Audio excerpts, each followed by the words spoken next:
¿Por qué? Porque está sin vida. ¿Sin vida de qué? Sin la vida de Dios. Quiero que vayamos a las Escrituras. Vamos a abrir en Génesis capítulo, no me acuerdo. Capítulo 2, versículo 7. Génesis capítulo 2, versículo 7 dice: entonces Dios formó al hombre del polvo de la tierra y sopló en su nariz aliento de vida, y fue el hombre un ser viviente. Póngame atención, no se me pierda más de lo que está. Dios ya había creado absolutamente todo, los árboles, todo. ¿Qué fue lo que creó al final? Fue al ser humano, fue a nosotros, el ser humano, pero ya había creado todo. Y ahora, la pregunta es que antes de que sea creado el ser humano, también creó los animales, pero los animales no lo creó de la misma forma que creó a los seres humanos. Dice que los animales eran también seres vivientes, ¿verdad? Pero lo creó con la palabra. Él habló y los creó con la palabra. Ahora, cuando viene el momento de crear al hombre, al ser humano, entonces ahora sí, ¿verdad? Le da la forma. Y luego, ¿qué pasa? ¿Por qué? La pregunta, vamos a reflexionar un poquito. ¿Por qué Dios creó al final al ser humano? ¿Por qué al final? ¿Sabe por qué? Porque Él ya había creado absolutamente todo y luego Dios se insufló en el ser humano. ¿Qué significa eso? Cuando Él sopla, Él prácticamente se metió en el ser humano. Por eso que al ser humano lo crea al final. ¿Estamos aquí? ¿Sí me está comprendiendo? Por eso que al ser humano, digamos que yo coja así, ya creé todos los animales, todas esas cosas, ¿verdad? Esas bestias salvajes. No estoy hablando de su marido, estoy hablando de los animales de la creación.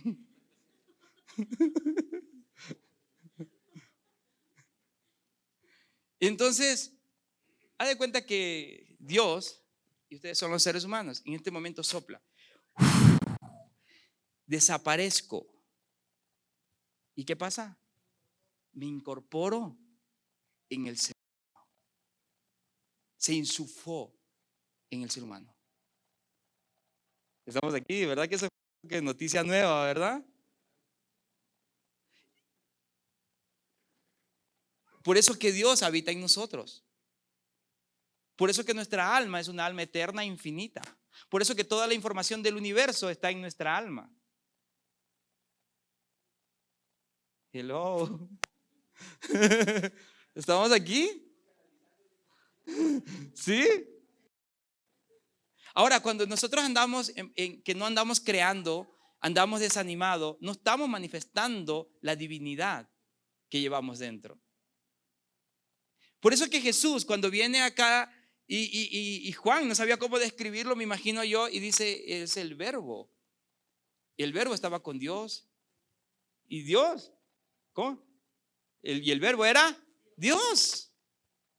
Y todo fue creado a través del universo. ¿Y qué es el universo? Un verso, una canción, una palabra. ¿Cuánto han estudiado informática? No han estudiado, no, en serio, informática, de verdad. Mi esposa dice que ella tiene un título de técnica en programación, pero no sabe ni cómo mandar un correo electrónico. O sea, le robaron la plata.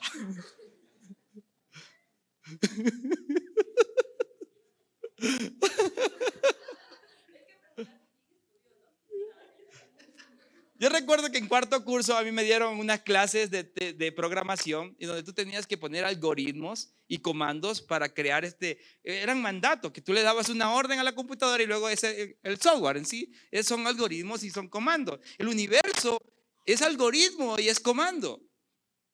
Y por eso que Jesús, que es el verbo, que es la palabra, se hizo ¿qué? Carne. Ahora, Jesús vino a mostrarnos lo que usted y yo somos. Usted y yo, ¿qué somos? Somos información. Y tenemos toda la información del universo. ¿Comprendieron o no comprendieron, amigo? ¿Comprende? ¿No comprende? ¿Sí comprende? Sí. Por eso que, por ejemplo, cuando nosotros no sabemos usar bien nuestra alma, no sabemos movernos en nuestra alma, ¿verdad? Comenzamos a manifestar cosas. Dice, pero ¿y qué pasó? Porque tienes que cambiar el algoritmo, tienes que cambiar cierta información para que comiences a manifestar en tu vida. Pero ya se los doy más adelante. Primero, sigamos con este asunto de la creación. Entonces, la palabra hebrea también, nefesh, es una palabra que significa aliento de vida. Ahora, aliento de vida. Por eso que la respiración y el alma está conectada. A ver, vamos a respirar. ¿Quieren saber cómo se llama Dios? ¿Cómo se pronuncia el nombre de Dios? Vamos, vamos. Inhalamos por la nariz. Vamos. Exhalamos por la boca. ¡Ay, qué casualidad que en la Biblia dice: todo lo que respire, alabe allá al Señor! ¿Por qué? Porque al momento que tú respiras, estás invocando a Dios. Y este nombre no lo podían pronunciar los hebreos. Por eso en un momento dijeron: mire, ¿saben qué? No nos hagamos lío, porque este nombre solo tiene consonantes y no tiene vocales. No nos hagamos lío, no lo pronunciemos, llamémosle Adonai, Elohim o cualquier otra cosa menos como verdaderamente se llama Él. Porque era algo complicado de pronunciar. Usted pronuncia la respiración. La única forma de pronunciar la respiración es respirando, nada más. No sé si me hago entender. Entonces, cada vez que usted respira,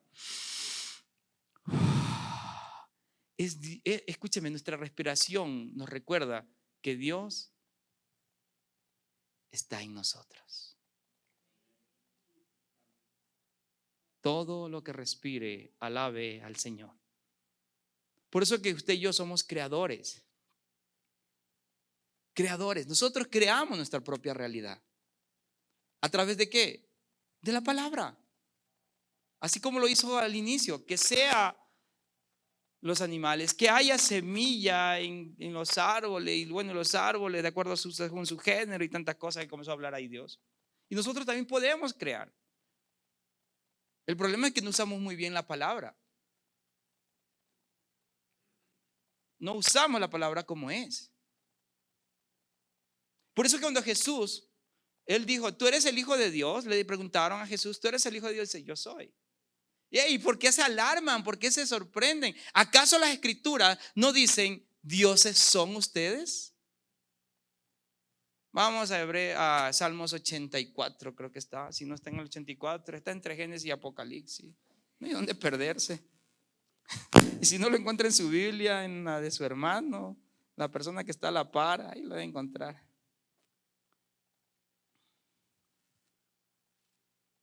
Me encanta la Biblia, sí. A ver, Salmos.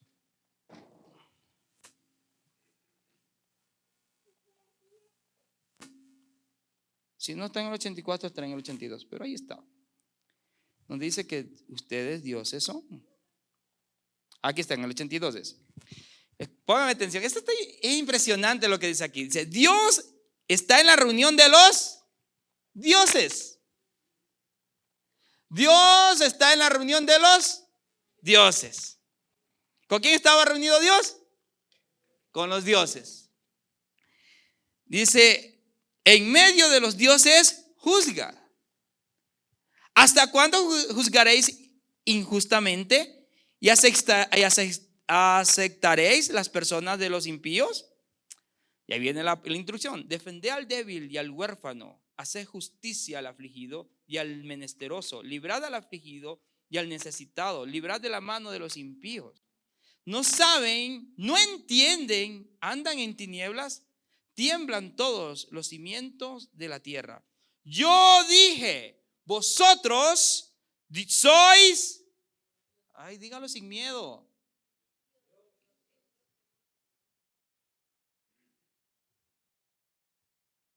Porque Él se insufló en nosotros.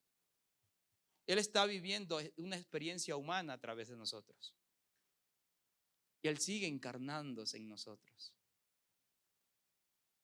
Hello. Y por eso que Jesús también lo repitió. Dice: ay, ¿acaso no está escrito que ustedes son dioses? Entonces a Jesús lo crucificaron, ¿por qué? Porque Él vino a revelar, a despertarle la conciencia a la gente. Decirle, mira, tú eres un hijo de Dios, la divinidad habita en ti, puedes crear tu propia realidad. Entonces él dice, ¿por qué estás hablando? ¿Por qué enseñas todas esas cosas? Porque le iba a sacar de qué, de la esclavitud mental, de la manipulación que estaba en ese tiempo el ser humano. En Juan capítulo 10 menciona que dice, los que vinieron antes de mí son ladrones y salteadores. ¿Quiénes vino antes de Jesús? La religión, la religiosidad, los fariseos. Comenzaron a qué? A crear ciertos dogmas. ¿Para qué? Para robarle la vida al ser humano. Robarle la vida. ¿Y cuál es la mayor manipulación que utiliza la religión? Escuche, yo no me considero religioso. Es la culpa.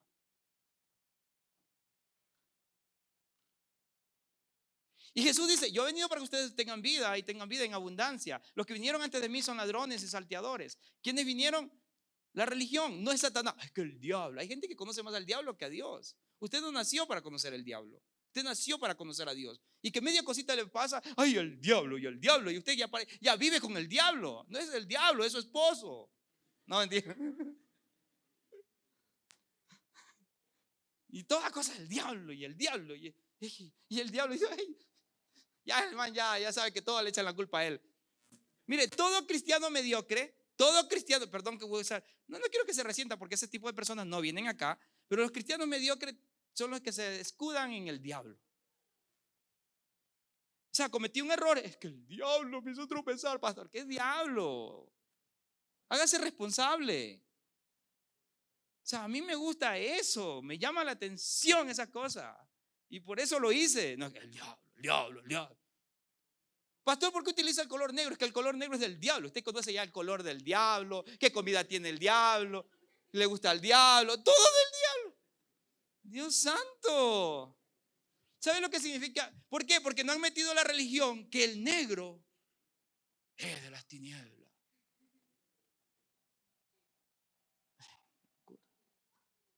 Todo lo que Dios creó es bueno. No hay nada bueno ni malo. Entonces, o sea, nosotros somos los que catalogamos y categorizamos las cosas. Que eso es malo, que eso es bueno, eso es malo, esto es bueno. O sea, si no hubiera oscuridad, ¿cómo descansas? Usted sabe que incluso en la oscuridad, bueno, yo pasé en retiros de oscuridad en toda mi niñez, mi infancia. ¿Por qué? Porque vivíamos en una casa y como antes de venir Correa, no estuve haciendo publicidad Correa, ¿cierto? No, antes, bueno, antes como ahora, habían cortes, ¿verdad? De energía eléctrica. Entonces, y aparte de eso, el lugar donde nosotros vivíamos siempre cortaban así, todas las cosas estén bien. Y mi casa era bien oscura, cosa que en la noche yo tenía que irme a bañar en el patio, y con mi tarrito de agua y todo, y me encantaba ver las estrellas. Era 1 hora del ritual de baño mío, pequeñito, 5, 6 años, 7 años. Yo me sentaba ahí era una mata de mango, teníamos nosotros un barril de esos no esos barriles, no del Chavo, no. No, de esos de barril metálico de aceite, ahí yo cogía con la manguera, le llenábamos, ya sí, estaba lleno de agua constantemente y con un mate. O sea, si usted no se ha bañado con mate, usted no sabe lo que es eso. Ni las mejores duchas, los mejores hoteles se compara a eso. Entonces, pero antes del baño yo me sentaba a ver las estrellas. Y me pegaba mi buen baño. Y era, mire, si no existiera la oscuridad, usted no puede ver las estrellas, no puede ver la luna. Entonces nosotros, ay, es que es del diablo. No es así. El supuesto diablo no hace nada si no le pide permiso a Dios. Nada. Cuando fue no sé si usted ha leído el libro de Job, a usted le encanta leer la Biblia, ¿verdad? El libro de Job dice que va a la reunión de los dioses también, va a la reunión, entonces, y Dios le dice, mira, ¿no has visto a Job? Íntegro el muchacho, temeroso. Ah, sí, claro, porque tú lo proteges, ¿verdad? Y comienza ahí. Entonces Dios mismo hace que, dice, te voy a dar el permiso que lo toques, no vas a tocar su vida. Y él vino a la quiebra, ¿no? Se quedó sin nada, la hacienda, no sé si se habrá quedado con la misma mujer, porque terrible la mujer del tipo, o sea, terrible, terrible, terrible. Un día viene y dice, ya, maldice a tu Dios y muérete, imagínate, con una mujer así, Padre Santo. Esas mujeres tampoco vienen a este lugar. Entonces, se murieron los hijos. O sea, el tipo que era millonario se quedó en la nada. Y además de eso, le cae lepra en su cuerpo.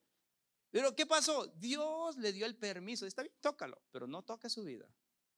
Entonces, aquellas personas que creen que todo viene del diablo, el diablo no hace nada sin el permiso de Dios. ¿Comprendemos? Sí. Así que dejen de echarle la culpa al diablo y hágase responsable. Nada más. O sea, el diablo, el diablo, el diablo. Ay, Señor, mira esa hermana, que ese pantalón, Dios santo, ten misericordia de mí. No lo van a andar echándole la culpa al diablo.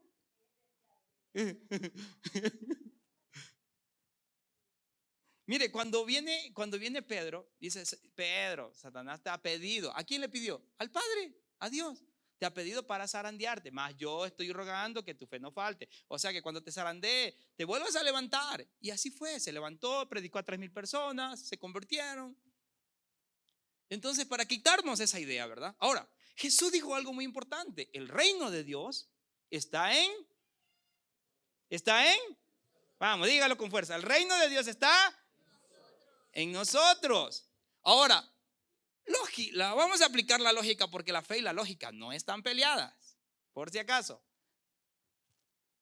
Si el reino de Dios está en nosotros, quiere decir que el infierno también.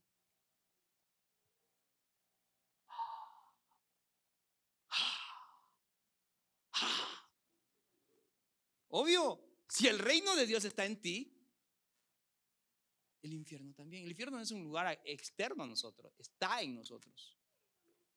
Se lo explico. Oye, aquí me van a amar esos pastores que me van a estar viendo por ahí. Mire, ¿qué pasa si ha visto? Hay gente, ay, pastor, yo entré a esa casa y vi sombras en esa casa. ¿Se ha encontrado ese tipo de gente que anda viendo demonios por todos lados? Ya les voy a decir de dónde viene eso. ¿Qué pasa? ¿Qué es el ego? El ego es la ira, el miedo, la culpa, la vergüenza. Entonces, dice, ay, vi esa sombra. Ay, claro, es una proyección tuya porque andas en miedo.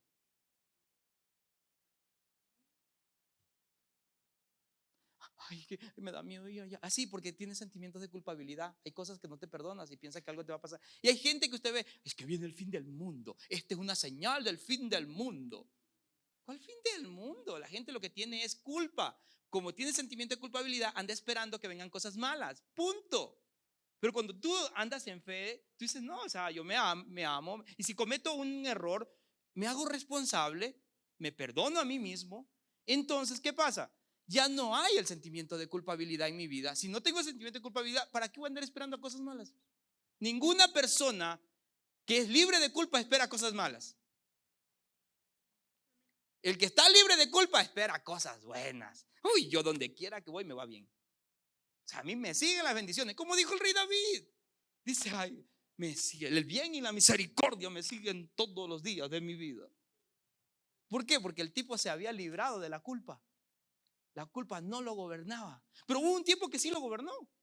Dice, hasta mis huesos se consumen. ¿De dónde vienen las enfermedades? De esas emociones. De la culpa, del miedo, de la vergüenza, de la ira. Como tu alma se enferma, luego tu cuerpo lo comienza a manifestar.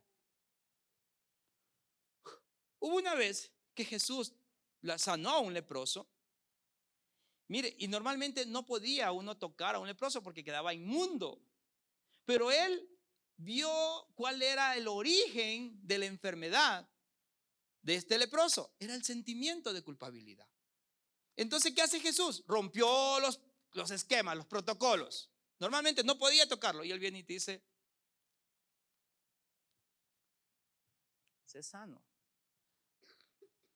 Él al tocarlo sanó su alma. Porque normalmente hace años que ya nadie los acercaba y no podía sentir el abrazo ni de su familia ni de un ser querido. Se sentía rechazado, desvalorizado. Entonces, ¿qué es lo que estaba enferma? ¿El cuerpo o el alma? Entonces, cuando él le toca, perdón que te toque, ¿sí? Cuando le toca, le dice, sé sano. Le está diciendo, te acepto como eres. Y en ese momento el cuerpo comenzó a restaurarse porque el alma primero fue sanada. En otra ocasión había un paralítico. En otra ocasión había un paralítico. Entonces le dañaron la casa a Jesús. Hay cuidado con esos que piensan que Jesús era pobre. Jesús no era pobre. ¿Qué pobre tiene tesorero? Jesús fue enterrado entre los ricos. La túnica, la ropa de él se la sortearon. Usted se va sorteando un trapo viejo. Ay, quédatelo tú. Qué pobre, qué pobre. Póngame atención. A Jesús vinieron 3 años antes los reyes que vinieron del oriente. Eran reyes, astrólogos, que vinieron del oriente. Y usted va a viajar 3 años antes que nazca Jesús, siguiendo una estrella, en caravana, porque habían como ahora también hay delincuencia, también había delincuencia en el desierto. Y 3 años antes emprendieron su viaje. Y usted va a viajar 3 años antes para llevarle un gramo de oro a Jesús. Lógica. No, de cofres llenos de oro. Lo más caro de ese tiempo, el oro, la mirra y el incienso. La vida de Jesús estaba solucionada. En ese tiempo la carpintería era lo mejor pagado. Ahora porque quedan mal con sus obras, nomás que no les pagan bien. Toca andar detrás de ellos. Primero van, cogen el 50% y van, se la chupan la plata. Se toman la plata, se beben la plata y luego andan buscando. Esos maestros no han conocido a Jesús. Entonces, Jesús, primero quitémonos eso, que Jesús no era pobre, ¿verdad?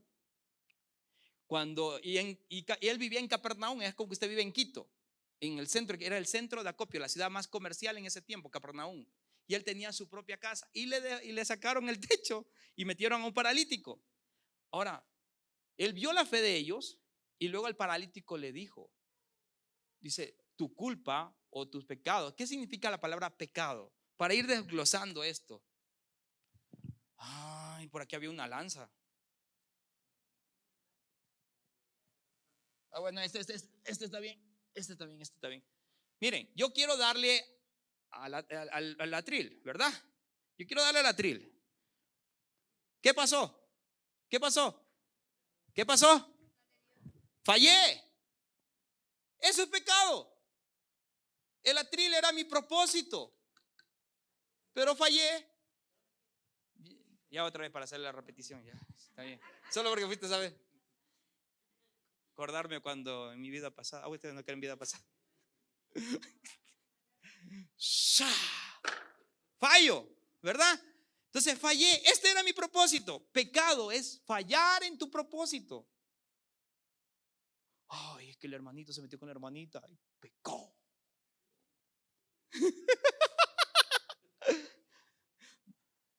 Pecado es fallar en tu propósito. O sea, esta acción, de pronto, eso puede ser cualquier acción, me está haciendo fallar en mi propósito. Ahora, por ejemplo, hay gente que ni siquiera sabe cuál es su propósito. No sé si me hago entender. Fallo en mi propósito. Y cuando yo fallo en mi propósito, esas fallas, y si de pronto en esa falla hago daño a alguien más, ¿verdad? Eso prácticamente es pecado, porque me estoy dañando a mí y estoy dañando a alguien más. Pero cuando me hago responsable, comienzo a restaurar y a continuar en mi propósito.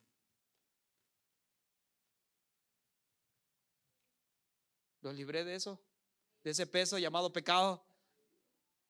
Ay, que el pecado, el pecado, el pecado.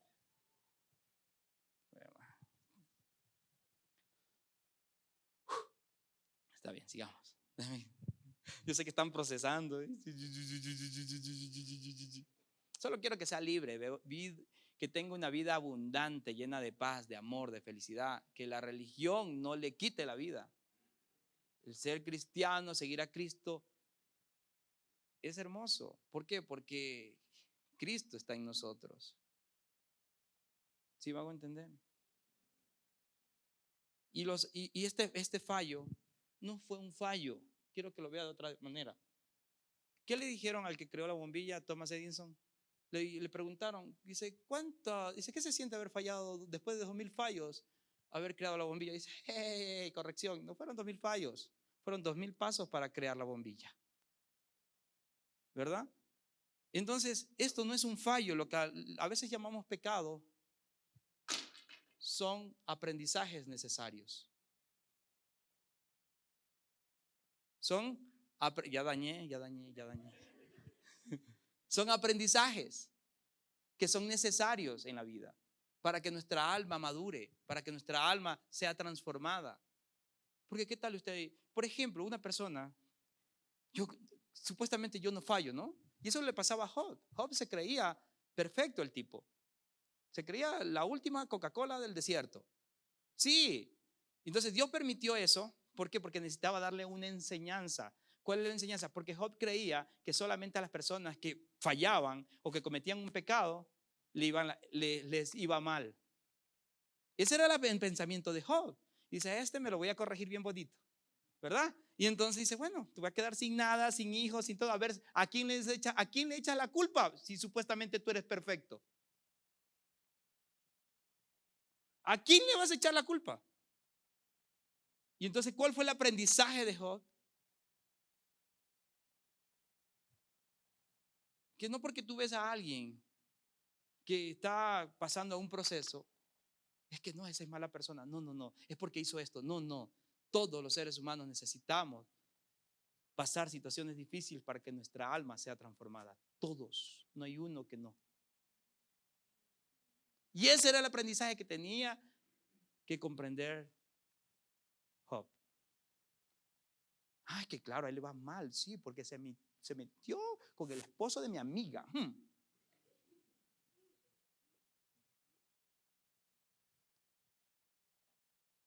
Los procesos son necesarios para que nuestra alma sea transformada. De lo contrario, ¿cómo aprende? Nuestra alma misma escoge ciertas situaciones. No es que Dios, tuve un accidente. Les cuento, yo tuve un accidente a los 16 años. Algunos saben esta historia, ¿verdad? Una historia es cuando verdad pasó, ¿no? Ya bueno, es una historia porque sí pasó. Una vivencia, ¿verdad? Entonces, yo vivía en Quito y me iba a subir al bus y no se da cuenta ¿cómo se llama? El chofer. Y la azafata tampoco, porque había una línea que se llama Águilas Doradas que iba a la Rol 2. Entonces, me subo y en la 6 de diciembre, todo luz, no se da cuenta y me quedaba afuera. Y se me quedó atascada la chompa. Entonces veo que ya no mismo me va a abrir la puerta, me lanzo, como la chompa estaba atascada, me comienza a arrastrar y caigo debajo de la llanta de atrás. Gracias a Dios frenó a raya el tipo, pero sí, me fue arrastrando ahí, como carne molida que ahorita me río, ¿verdad? Ese tipo lloraba. Bueno, ahí me reconstruyeron la vejiga, gracias a Dios que a los testículos no les pasó nada.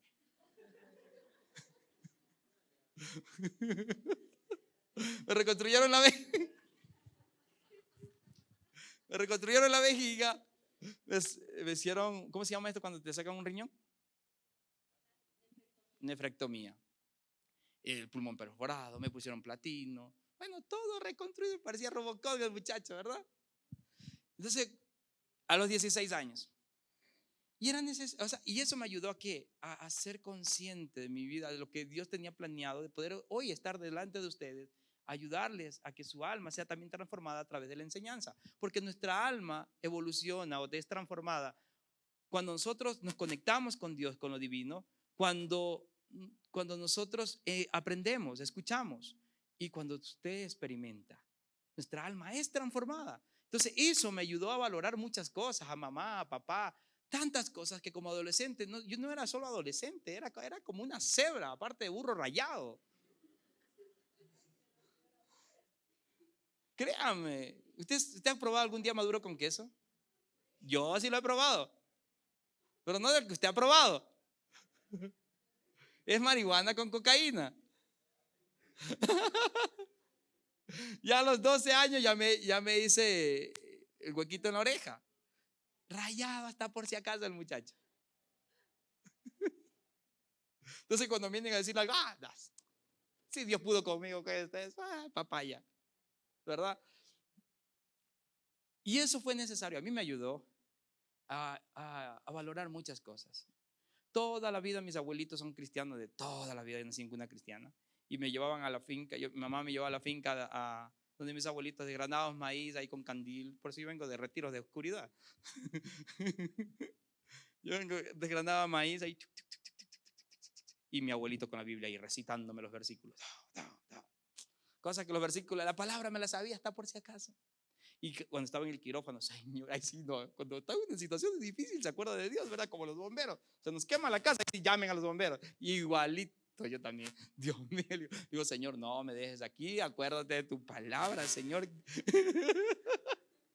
No me dejes aquí en este quirófano, por favor. Acuérdate de tu palabra, que todo aquel que pierde su vida por causa tuya la ganará. Señor, vamos a hacer un acuerdo aquí. Yo te voy a servir. Está bien, ya lo entendí. Ya entendí. Te voy a servir. Pero permíteme seguir viviendo. Permíteme que mis días se extiendan, Señor. Y así fue. Duró toda la noche la operación. Mi mamá tuvo que vender la casa. Se fue a vivir a una casa abandonada. Y usted conoce la mayoría de la historia y las personas que nos conocen. ¿A dónde voy? Que esto ayudó a que mi alma sea transformada, sea evolucionada. A lo que iba, que el infierno también está dentro de nosotros. Se da cuenta que cuando tú andas en miedo, está manifestando el infierno. Y si una persona muere en miedo, ay, se fue al infierno. No, se fue al infierno. Hay una película que se llama El Límite, se la recomiendo. Son de unos médicos que ellos mismos se inducen a la muerte para ver qué pasa más allá de la muerte. Entonces, cuando una persona muere en miedo, ¿de dónde sale ese supuesto tormento? Va a un estado de conciencia de su propia alma, a un estado de conciencia donde está ese miedo. Y comienza obviamente a ver cosas. ¿Por qué? Porque es de su propio miedo, de su propia alma. Y si muere con sentimiento de culpabilidad, lo mismo sucede. Sale de la propia alma, sale todo. Por eso que nuestra alma es tan poderosa, es inmortal, es infinita, es eterna. ¿Sí sabe que hay algo más poderoso que el poder de Dios? Ay, pastor, ya va con sus cosas. Sí, el alma. Porque en el alma está lo que tú piensas, lo que tú sientes y lo que tú quieres. Cuando una persona dice que ha hecho un contrato y hay un contrato con el diablo o ha pactado con el diablo para darle su alma, eso es mentira. ¿Por qué? Porque Jesús murió en la cruz del Calvario y compró nuestra alma. Dice, eso me pertenece. ¿Por qué? Porque un día mi Padre se insufló en ellos. ¿Sí van a entender? Entonces eso es mentira. ¿Qué impacto? Lo que le entregan es su voluntad nomás, en cierta forma. Pero no, ya sabemos que el chamuco no hace nada sin el permiso de Dios. Pero hay gente que, acuérdense que todo es una creencia. Todo es una creencia.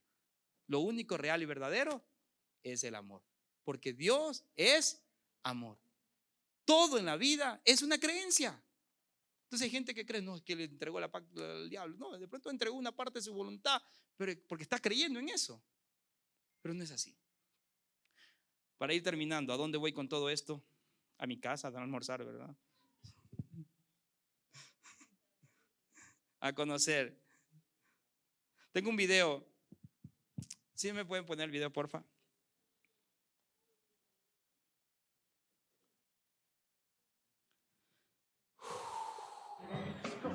Ya, apague la luz. Hey, Joe, ¿qué haces aquí entre semana? Tampoco sacaste cita, hermano. Esto se va a tardar. Ay, ya me temía esto. Tú sigue y siéntate. Tienes que esperar, hijo. Esto es una emergencia. ¿Qué? No hagas eso Si quieres dejar, te haga el corte. Su silla está abierta. No, yo espero aquí. Joe, quiero que te subas aquí, ahora. Debería preguntar cómo es que pasó. Lo hizo el gato. Ya, pareces loco. ¿Sabes? Estaba distraído preparándome para tocar con Dorothea Williams. Dorothea Williams, triunfaste al fin, Joe. ¡Qué gran noticia! Joe no tiene ninguna tocada. Es el amigo ya casi, pero nunca llega. Qué gracioso. Joe, ignóralo. Déjame arreglarte. ¿No vas a quitar ese gato? Y si quiero que se quede. ¿Problema? Eres el jefe. ¿El jefe? Cuando estás en la silla, lo eres. ¿Puedo comer una de esas? Claro, Joe. Cool. Creo que amo la silla. Ya, concéntrate. ¡Cierra, chiquita! Tienes que relajarte. Si no te calmas. Yo, hay cosas que puedo soportar, pero si no se relaja, tendremos que llevarlo afuera. Bueno, ¿cómo le hacemos, gatito? Miau. A veces el cambio es bueno. Ya llevas rockeando con el mismo estilo muchos años. Bueno, por cientos de años no he tenido ningún estilo. Estamos de acuerdo. Pero luego cambió mi vida. ¿Ah, sí? ¿Qué pasó? Estuve existiendo como un concepto teórico en una estación hipotética entre la vida y la muerte. Entiendo. Y cuando llegué con el mentor 266, me pregunté seriamente, ¿por qué tanto alboroto? ¿Vale la pena morir para tener toda esta vida? ¿Sí me comprendes? Nunca imaginé que tuvieras una educación tan interesante, Joe. Creí que solo habías estudiado música. Y otra cosa, dicen que naces para hacer algo, pero ¿cómo sabes qué es esa cosa? ¿Qué pasa si eliges la incorrecta o la de otra persona? Quedas atrapada. Vaya que me identifico. Quiero una de esas. No me considero atrapado, pero jamás planeé hacer esto para vivir. Oye, pero tú naciste para ser barbero, ¿no es cierto? Quería ser veterinario.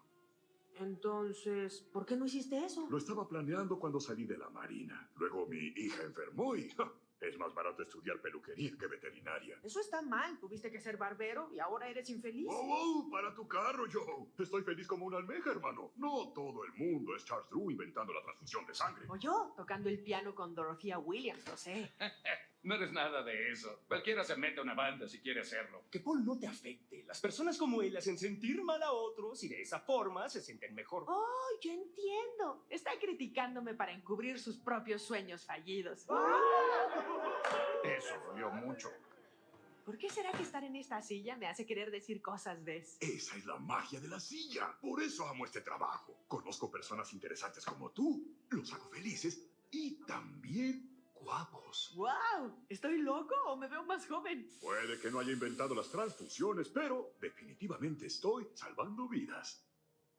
No entiendo tu rollo con ese gato loco, hermano, pero te agradezco que al fin habláramos sobre algo que no sea jazz.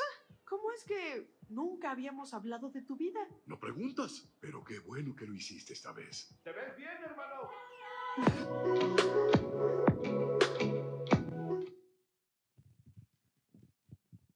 Solo para ir finalizando, nuestra alma es lo más precioso, lo más importante. Estaba diciendo que hay algo más poderoso que el poder de Dios y es nuestra alma. ¿Por qué? Porque Dios no puede hacer nada si tú no se lo permites. Él puede tener todo el poder, pero si tú no le das el permiso de transformar, él respeta y dice, está bien. Entonces en ese momento, ¿quién es más poderoso? Tu ego, nuestro ego. ¿Sí? Del ego viene la ira, el enojo, la vergüenza, el miedo, la tristeza. Lo que nosotros llamamos infierno. Pero Dios habita en algo mucho más alto que eso, que es el amor. Cuando nosotros hacemos las cosas con amor, nuestra alma es edificada y nuestra alma es transformada. Así que te invito a que vivas en amor y que cuides lo más precioso que tienes, e inmortal, infinito y eterno, que es tu alma, tus emociones, tus sentimientos. Amén. Póngase sobre sus pies, por favor.